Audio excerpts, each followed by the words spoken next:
so what I'm going to do is I'm going to go through and explain kind of how this little contraption works. This is a reflector holder, so you actually don't need an assistant if you do want to use one of these. You can use tripods, you can use a reflector holder, you can use like let's say the A-clamps on a bar, or go get some conduit, or maybe some plastic plumbing pipe. There's all kinds of ways that you can actually kind of MacGyver and jerry-rig this kind of stuff. It depends on how innovative you really want to be. So if you're kind of a construction person, you can probably make some of this stuff on your own. You don't have to go out and spend, but they do make these, and they do come in really handy. So what we'll do first here is that go ahead and open up your reflector holder. Now, when you have this reflector and everything, is that this holder mounts onto the top of a tripod. So that's kind of what is on here first. So what I'm going to do is that if you actually undo this, it will actually go in right into the top of my tripod. So put it right in, clamp it right up, make it nice and tight. Now, this is a little bit wobbly and everything because my actual tripod, it's a little bit old and it's abused and used. So that's why it's a little bit wobbly. If you use a brand new one, it won't wobble like that. On my tripods and everything is that there are two knobs here that a lot of people kind of mix up. This one's actually used for extending this base right here, and we don't want to do that. So on my tripods, if you guys are using them, go ahead and leave this one tight. Just open this one up right here, and then if you actually pull out on these legs, they will open up the tripod. Okay, and then just tighten it right up here. So you actually don't need to undo this one, because if you undo this one, this is kind of what will happen. You undo it, this will actually slide all the way through, and then this becomes down in the bottom and kind of a pain in the butt. So go ahead and just leave this one nice and tight, and then you just tighten this one up right here. These three knobs right here actually extend up, so if you need to flag light, you can actually make these go up. I think these may be 14-foot stands. I can't remember off the top of my head, but there are different tripods and everything out there. Some are really, really tall. Some are really, really small. So it all depends on what they are. I kind of use the bigger base stands because I can throw some sandbags on them if need be. If it's really windy outside, you definitely want to be using sandbags. So I would probably just throw a sandbag on here or on the actual legs themselves. So what we'll do is that we'll tighten all this back up.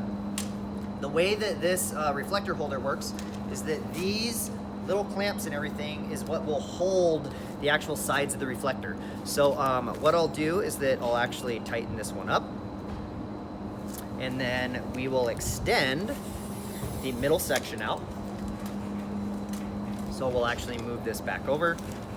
We're going to move this and give this a little bit of a base. On these reflector holders, I forgot the weight that attaches here on this end. I do have a little weight for these, or you can come up and make your own as well. You can actually use like weightlifting weights and everything and attach a little rope to them, and I've done that kind of stuff as well. Same thing with being able to hold down here, because the actual sandbag bags and everything are actually really expensive if you buy them from a camera store. So you can kind of make your own on the way to go, or maybe just grab some like old JanSport backpacks and everything and throw some sand in them. They'll work the same exact way. So it all depends on what you want to use them for and everything. So what we're going to do is that we're going to move this just like this, get this kind of out of the way. I'm going to tighten all of this up right here. Grab my reflector here. So you can attach then this on this side. And then I'll be able to open this up on this side here. So I will open this up.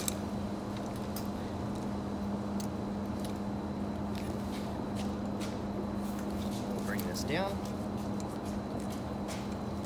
And I'll make that nice and tight. And then I'm gonna actually go back through here. Let's go ahead and move some of this as well. Take this down, get that out of the way. Make that nice and tight. Tighten all these sides up again. And then what will happen is that I can actually go just like this.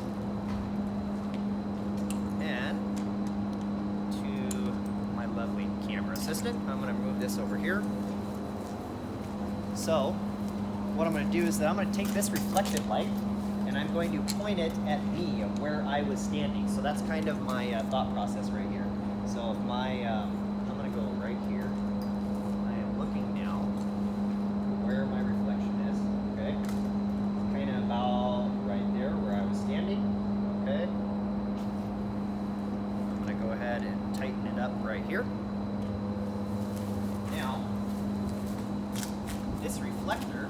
see in my actual glasses and everything, this wind may tip it over. It's kind of moving. So that's kind of why we put our lights or our weights of sandbags and everything on there. Okay. But the whole thought process would be is that if I didn't have this here, Eilish, why don't we, I'm going to have you, why don't you go ahead and just hold this right here, Eilish, and then you can also film me. And then what you'll want to do is that since this is reflecting right on me, go ahead and let that reflector down so that light comes off me. See the difference there? Go ahead, bring it back up. Keep coming, keep coming, keep coming, right there. Okay, so that's kind of the thought of the reflector. So, you know, if you're using one by yourself, or here's another thought process, is that we can actually come right here.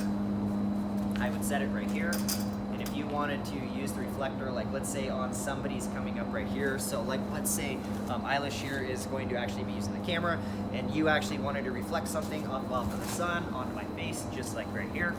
So we could then use this, just like this, and then set it right here, and then you as the photographer could actually shoot while not having to hold this or anything. Same thing with like if we wanted to flag the light up here, use the reflector, maybe use our flag or diffuse some of the light. Come down here, use that diffusion of the light, and then reflect it up so it's not so hot. So there's all kinds of different things that you can actually use these for, but also using the diffusion material along with the reflectors, or 2 or 3 of them at the same time, you can actually produce really, really quality light for a pretty cheap, cheap alternative. Okay, hopefully that's enough. All right, talk to you soon. All right, so what we're gonna go through here, a lot of people actually will have a really hard time closing these up sometimes. So I'm only laughing because my assistant was having a hard time. So we actually went through, and we're gonna actually go through and record another one. So if you actually undo this right here, a lot of the time if you try to like go like this, it ain't gonna work. So don't do that either, okay? If you actually hold this down with your foot, all you gotta do is just use very, very, very light pressure, even from here, and they actually fold right up. Okay, so if you actually come down and then push in right here, and then hold it right here, that'll work. Undo this. We're gonna undo this one. Let's go ahead and open it up. Give us some room. Undo it. Push them right in. Close them up. Since this one's done, we're actually gonna rotate this here. We can then rotate it to where it actually comes right down here. We can undo it. Give it a little bit of room. Tighten everything back up again. All tightened. We'll undo this one, extend it down to right there. Let's go ahead and let's go the opposite way. We'll put this up top then. There you go. Tighten that up. We'll tighten this one up, and we'll also tighten this one up. And now I have a properly executed tripod.